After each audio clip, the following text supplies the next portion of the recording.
Assalamualaikum warahmatullahi wabarakatuh. Good morning, everyone.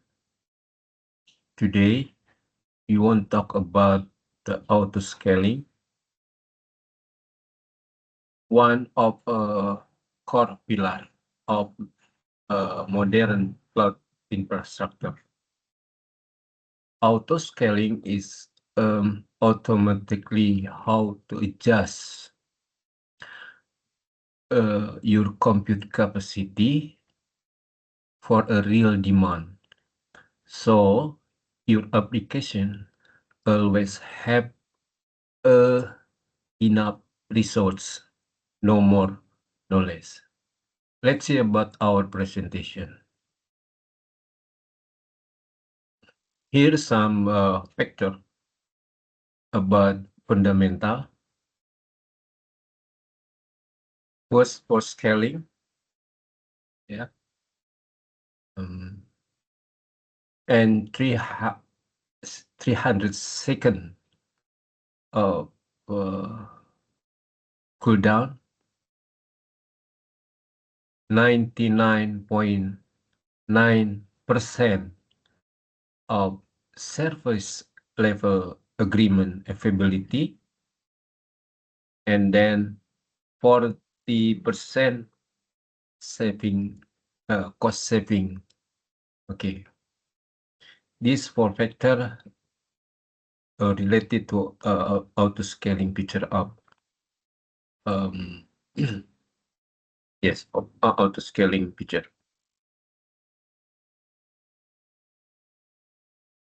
How about core concept and definition? We try to understanding what, why, and the fundamental principle of auto scaling. What is auto scaling? Auto scaling is cloud computing feature that automatically adds scale out or remove scale in compute capacity based on the predefined policies. The system monitors metric in real time and respond to workload changes without manual intervention from the operation team. We are talking about elasticity, automation, and cost efficiency. Primary objectives: right sizing means maintain exact capacity, no shortage under high load, no waste under low load.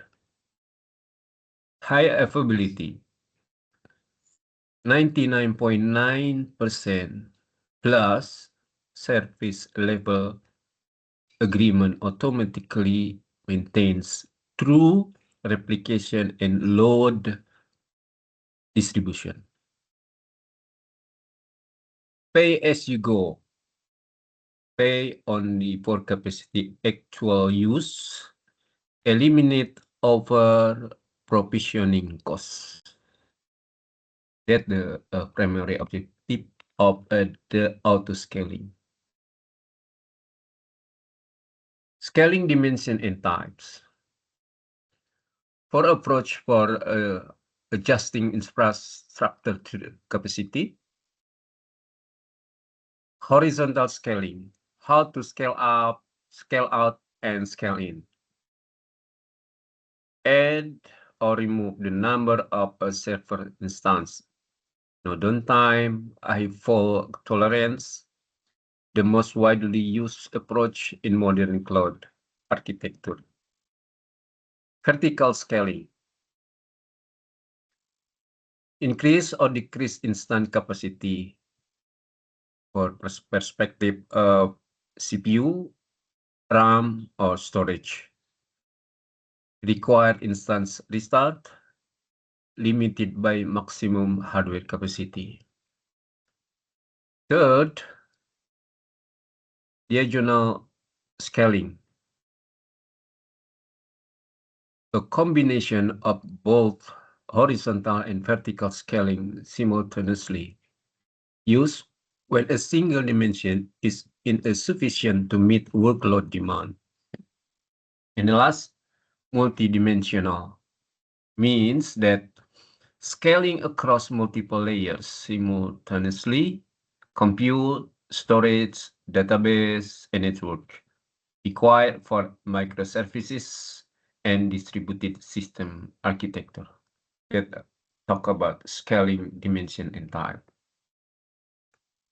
See next slide. How auto scaling works. Automatic flow from monitoring to system establishment. First, that monitoring metric through the CloudWatch. Monitoring agent collect memory requests, latency, and real time continuously through the CloudWatch feature. And the second is evaluate alarm. Means that after we get information from the CloudWatch, auto-scaling will compare metric values against threshold and define in the configure scaling policy rules.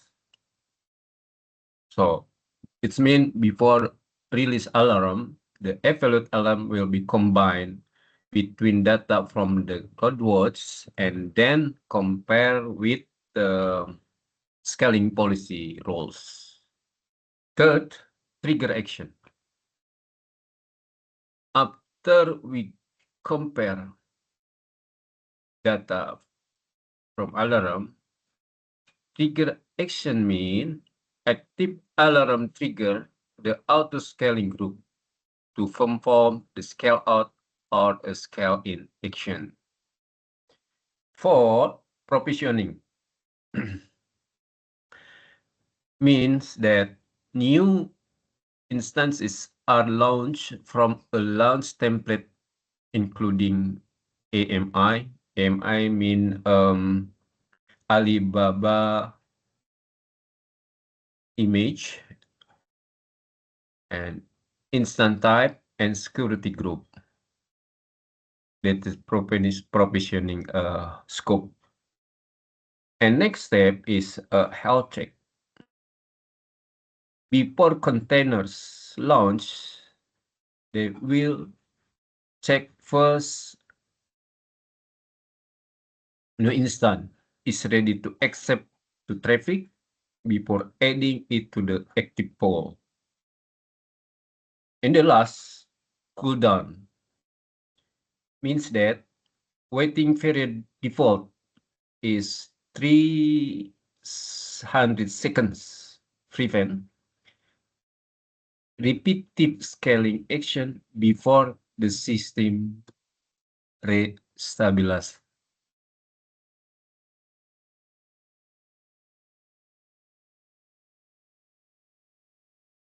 Next slide. Scaling policies. There are 5 policy strategies that control when and how scaling occur. First is target tracking. Means that keep a metric at a specified target value automatically.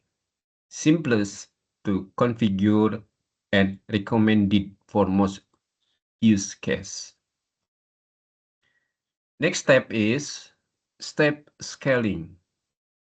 Means that adds or remove capacity based on the magnitude of the threshold breach. Provides proportional response to workload change. Next is simple scaling. This is a basic policies. It means that a single response to one alarm require a cooldown period before the next scaling action can be triggered. Then the last one is predictive.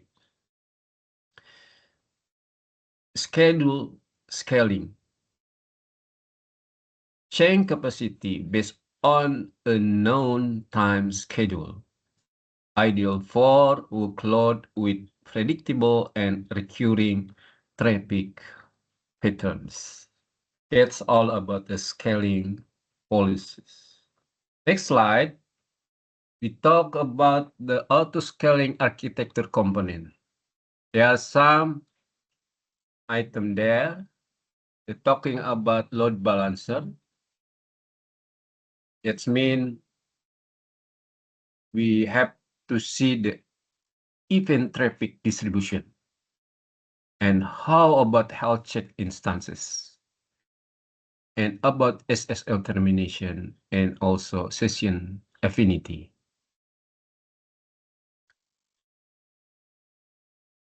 Auto-scaling architecture component also talking about the management layer. In this case is auto-scaling group. How to manage instance fleet, how to configure minimum, maximum desired capacity, and also availability zones. Besides that, we talk also about launch template for configuration. Yeah, talking about AMI, Alibaba image, instance type, security group, IAM role, and also user data script. Compute layer. This means we talk about elasticity compute or container instance, and also CloudWatch. There are also some key SG parameter. How to configure minimum capacity or maximum capacity, and then despite capacity. Which means if we have, for example, we put minimum capacity, for example, 10 instances, and maximum capacity we put, for example, 100 instances. So desired capacity put below of maximum capacity. If you put maximum capacity 100, mean you put for desired capacity 95 instance.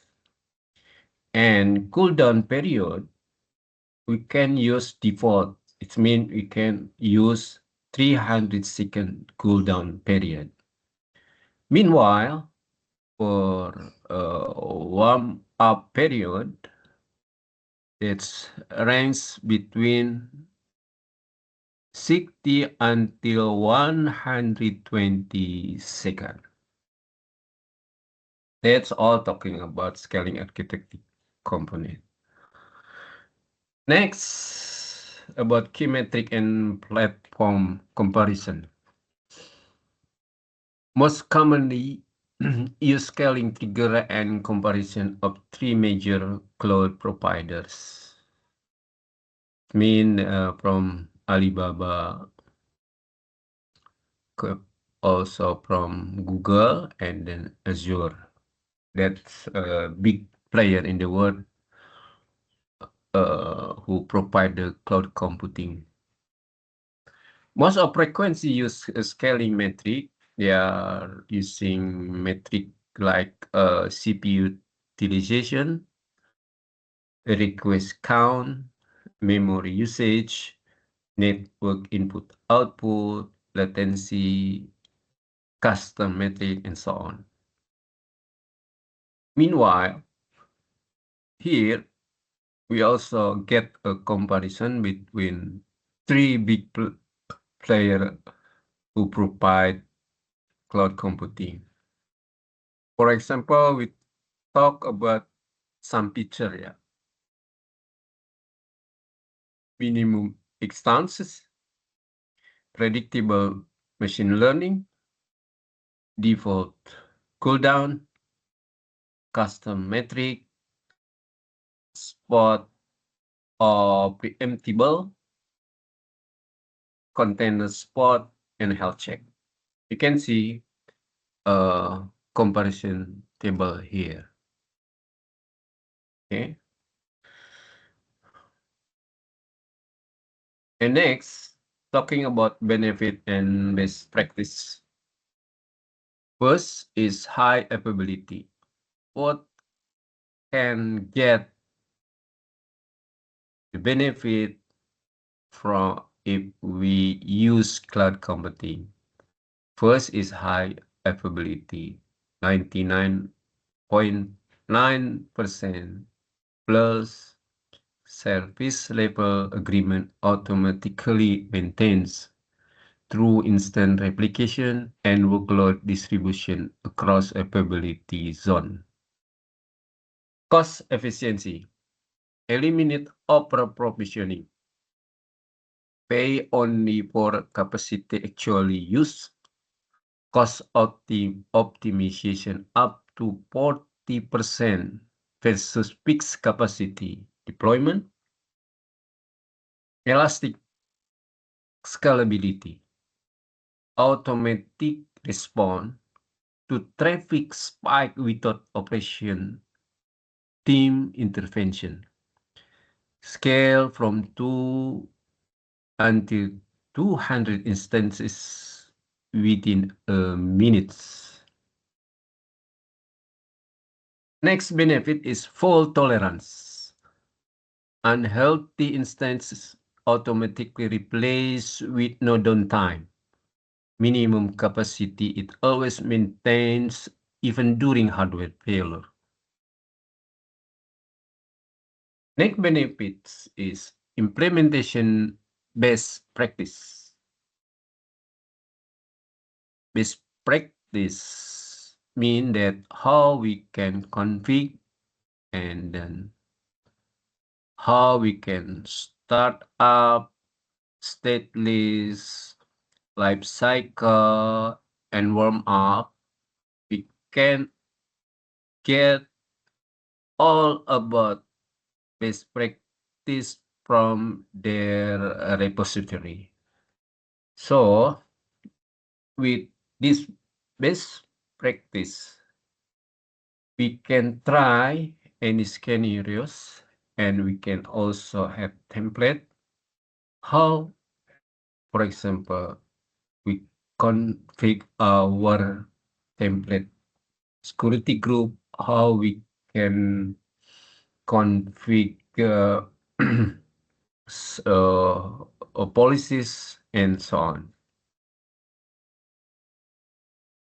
Summary about auto-scaling fundamental. First, we're talking about concept. We're talking about types. Yeah. We are talking about mechanism.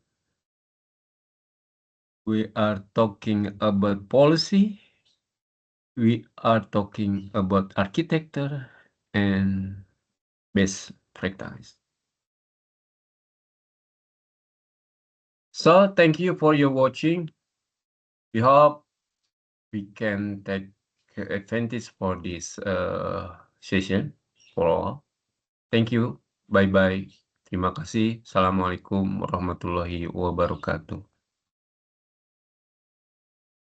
Bye-bye.